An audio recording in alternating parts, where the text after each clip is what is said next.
Nisara-Bady Mpanakanto BGMG araka ny nambarany tao amin'ny page Facebook iny.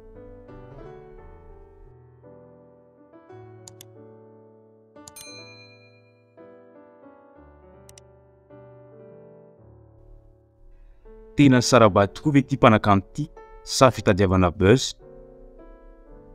Ndao ary jerentsika.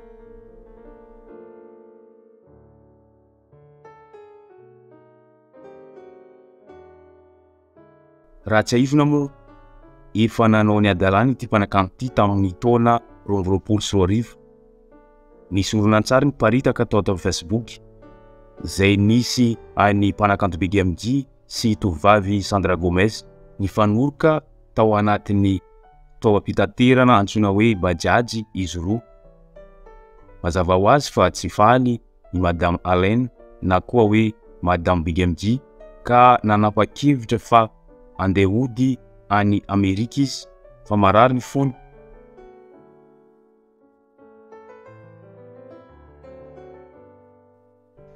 Tateorina moa nifamerina izy roa, mazava ho azy fa misy ny fifamelana.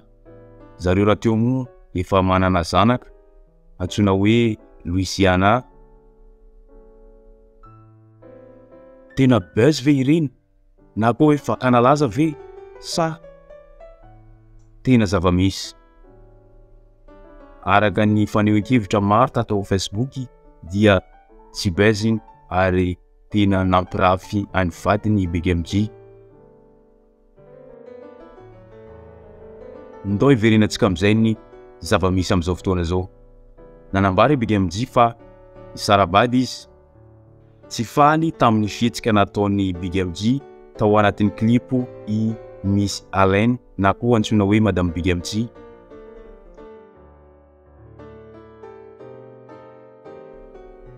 Tena saraka tokoa ve reto sa hoe lasa?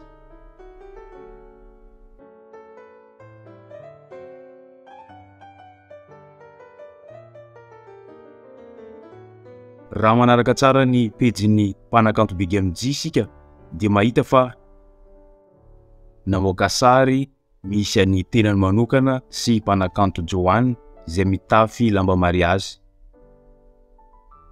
Araka ny hevitrareo, tena clip vety sa tena nanao raharaha na koa nanao mariage i mpanakanto BGMG sy Johane? Ho hitantsika io ny mpandehan'ny ty raharaha ty ary miangavantsika mba hi-abonné ary anisy j'aime an'ity vidéo ty.